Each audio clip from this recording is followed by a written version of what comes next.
तो आ गया आप लोगों का एग्जाम सर पे। अब आप लोग सोच रहे हैं कि हम एग्जाम में कैसे लिखें कि हमारा नंबर अच्छे से आए। तो मैं आज के वीडियो में आप लोगों को कुछ पॉइंट्स बताऊंगा।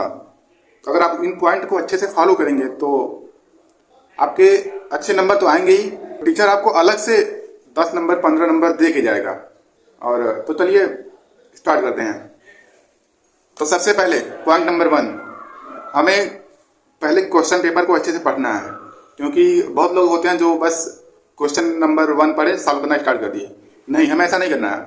हमें पहले सारे सेक्शन को अच्छे से पढ़ना है। हमें देखना है कि हमें कौन सा सेक्शन आ रहा है अच्छे से। हम सिर्फ उसी सेक्शन को पहले स्टार्ट करेंगे। आता है अपना पॉइंट नंबर 2। तो बहुत सारे बच्चे ऐसे करते हैं कि वो कॉपी लेंगे, कॉपी के इधर भी लाइन खींच देंगे, इधर भी लाइन खींच देंगे। वो सोचेंगे कि हम लाइन खींच देंगे तो जगह कम हो जाएगा, तो हमारा पेज अच्छे से भर जाएगा, हमें लिखना भी कम पड़ेगा, पेज हमारा भर जाएगा। लेकिन आपको ऐसा नहीं करना है।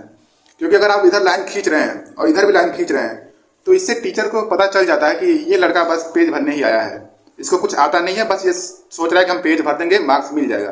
तो आपको पेज के साइड में ये मार्जिन नहीं खींचना है, ठीक है। आता है अपना पॉइंट नंबर 3। तो हमें क्वेश्चन पेपर को वेटेज वाइज सॉल्व करना है। वेटेज वाइज मतलब कि हमें जिस सेक्शन को सॉल्व करने के बाद ज़्यादा नंबर मिलेंगे, हमें पहले उस सेक्शन को सॉल्व करना है।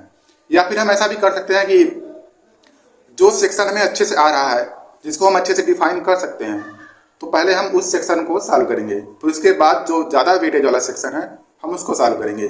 क्योंकि अगर हम पहले ही जो ऐसे सेक्शन को स्टार्ट कर दिए जो हमें अच्छे से डिफाइन करने नहीं आ रहा है और वहीं पे हम कट पिट कर रहे हैं, तो इससे टीचर पे गलत इंप्रेशन पड़ता है।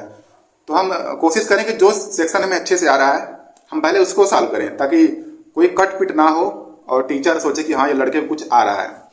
और फिर उसके बाद सेक्शन जो ज़्यादा वेटेज वाला है, ज़्यादा मार्क्स वाला सेक्शन है, उसको स्टार्ट करें। तो अब बारी आती है आंसर राइटिंग की। तो आंसर शीट पे हम सबसे पहले ऊपर सेक्शन मेंशन करेंगे कि कौन सा सेक्शन है, सेक्शन ए है, सेक्शन बी है। तो हम पहले सेक्शन को मेंशन करेंगे, फिर उसके बाद नीचे आंसर लिखेंगे। अगर हम आंसर 1 लिख रहे हैं तो नीचे लिखेंगे आंसर 1। कुछ बच्चे होते हैं जो आंसर ऐसे साइड में लिखते हैं, मार्जिन के साइड में। तो हमें ऐसा नहीं करना है, क्योंकि अगर हम वहाँ पे आंसर लिख रहे हैं तो टीचर का ध्यान कम जाता है। तो हमें ऐसा करना है कि आंसर जो सेक्शन लिखा हुआ है, सेक्शन के नीचे ही हमें आंसर लिखना है, आंसर 1। अगर 1 का अगर आप ए सॉल्व कर रहे हैं, बी सॉल्व कर रहे हैं, तो हमें लिखना है आंसर 1 बी, ब्रैकेट में बी लिखना है। इससे ये होगा कि हाँ ये आंसर पहले का बी है, पहले का बी आंसर है, ठीक है। तो अब आता है अपना अगला पॉइंट।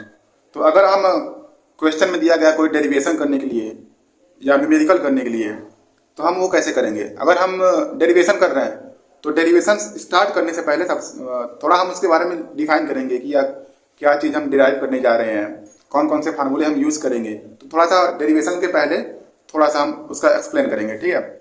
और अगर न्यूमेरिकल सॉल्व कर रहे हैं तो न्यूमेरिकल स्टार्ट करने से पहले हम गिवन लिखेंगे, फिर जो फार्मूला उसमें यूज़ होगा, जितने भी फार्मूला यूज़ होंगे वो फार्मूला लिखेंगे। इससे टीचर पे अच्छा इंप्रेशन जाएगा। इसका नंबर तो फिलहाल वो जो टीचर वो देगा नहीं अलग से, लेकिन इससे टीचर पे अच्छा इंप्रेशन पड़ेगा कि बच्चे को आ रहा है कि कौन सा फार्मूला लिखना है। अगर आपका लास्ट में आंसर नहीं आया, लेकिन फिर भी वो गिवन दैट और ये फार्मूला देख के थोड़ा नंबर तो दे ही देगा। और अगर आपको कोई डिफाइन करने वाला क्वेश्चन आ गया तो डिफाइन करने के लिए पहले डेफिनेशन लिखे, उसका डेफिनेशन लिख लिए, एग्जाम्पल थोड़ा लिखें, एग्जाम्पल लिख लें थोड़ा जो भी आपको आ रहा है। फिर उसके बाद थोड़े डायग्राम बनाएं। अगर आप उस टॉपिक से रिलेटेड कोई डायग्राम सोच पा रहे हैं तो डायग्राम जरूर बनाएं।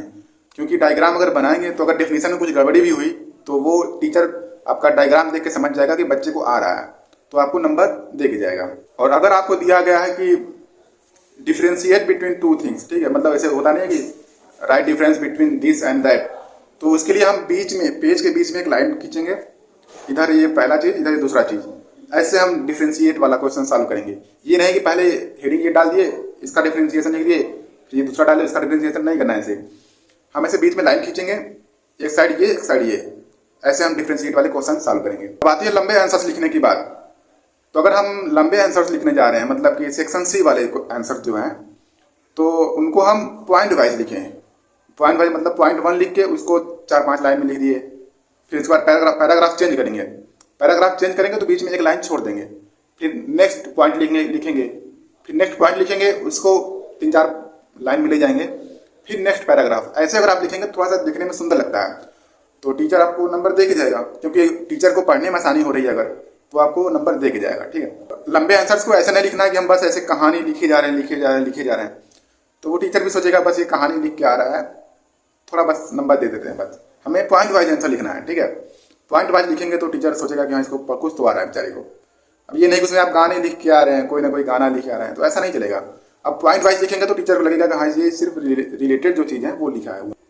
अब एग्जामिनर जो टीचर है जो कॉपी चेक करेगा, अब उसको ऐसा समझिए कि वो कोई बच्चा है और हम उसको पढ़ाने जा रहे हैं या फिर हम उसको सिखा रहे हैं कि हाँ ये चीज़ कैसे होगी। तो हम ऐसे आंसर को लिखें कि टीचर को हम जैसे पढ़ा रहे हैं, अच्छे से एग्जाम्पल दे के, अच्छे से डायग्राम बना के और ये फ्लो चार्ट बना के अगर आप लिखेंगे तो टीचर को अच्छा इंप्रेशन पड़ेगा, वो नंबर देने के लिए मजबूर हो जाएगा, वो आपको नंबर दे के जाएगा। तो अब आता है अपना नेक्स्ट पॉइंट। हम आंसर तो लिख लिए, लेकिन आप ये एज्यूम करो कि कोई एक पन्ने में पूरा आंसर लिखा हुआ है पेन से, तो आप नंबर कैसे दोगे? कुछ आप उसको पढ़ोगे तब नंबर दोगे। लेकिन हम इसको थोड़ा आसान कर सकते हैं टीचर के लिए। हम जो इंपॉर्टेंट कीवर्ड्स हैं उसको अंडरलाइन कर दें, तो इससे टीचर्स को आसानी होगी। और टीचर को जितनी हम सुविधा देंगे, जितनी आसानी देंगे, वो टीचर हमें उतनी ही आसानी से नंबर अच्छे से देगा। और अगर आप चाहें तो आप लिखते टाइम ही उसको अंडरलाइन कर सकते हैं, या फिर मैं तो कहूँगा कि पूरा सब पेपर कंप्लीट होने के बाद उसको लास्ट में आप पेंसिल लेके बस अंडरलाइन करिए। जितने भी क्वेश्चंस आपने सॉल्व किए सबको अंडरलाइन करते चलिए, जो इंपॉर्टेंट कीवर्ड्स हैं। तो इससे टीचर्स को पेपर चेक करने में आसानी होगी। क्योंकि अगर वो पैराग्राफ आपका देखा, जो हाईलाइटेड कीवर्ड है वो देखा, टिक मारा, नंबर दे दिया। ये बहुत इंपॉर्टेंट पॉइंट है कि हमें सारे क्वेश्चंस में डायग्राम, फिगर, अगर कोई रिलेटेड फिगर है, फिगर या फिर कोई फ्लो चार्ट, वो हम बनाते चलेंगे, क्योंकि इससे हम अपने आंसर को अच्छे से एक्सप्लेन कर पाते हैं। तो डायग्राम बनाना बहुत ज़रूरी है। जिसमें दिया गया बनाने के लिए उसमें तो हम बनाएंगे ही, लेकिन जिसमें नहीं दिया है डायग्राम बनाओ या फिर कोई फिगर बनाओ, अगर हमें कोई उससे रिलेटेड कोई फिगर हमें आ रहा है तो हम फिगर बना देंगे। तो लास्ट में सबसे इंपॉर्टेंट पॉइंट, क्वेश्चन सारे अटेम्प्ट करने हैं, कोई क्वेश्चन छोड़ के नहीं आना है। जो क्वेश्चन हमें आ नहीं रहा है, लेकिन अगर हमें पता है कि ये किस यूनिट से क्वेश्चन है, तो उस यूनिट के कोई फार्मूले हैं या फिर कोई हमें अलग से कोई टॉपिक याद आ रहा है। अगर कोई न्यूमेरिकल क्वेश्चन है तो न्यूमेरिकल में हम कोई गिवन लिख देंगे जो उसमें दिया हुआ है क्वेश्चन में, और उससे रिलेटेड जितने भी फार्मूले हैं, फार्मूले लिख देंगे सारे, ताकि मास्टर अगर चाहे कि इस बच्चे को कोई नंबर दे दें तो वो आपको गिवन या फार्मूले देख कर भी वो आपको कुछ नंबर बढ़ा सके। अगर आप कुछ लिखेंगे ही नहीं तो मास्टर चाह कर भी आपको कोई नंबर दे नहीं सकता। तो आप कोई भी क्वेश्चन छोड़ेंगे नहीं, सारे क्वेश्चन करके आएंगे।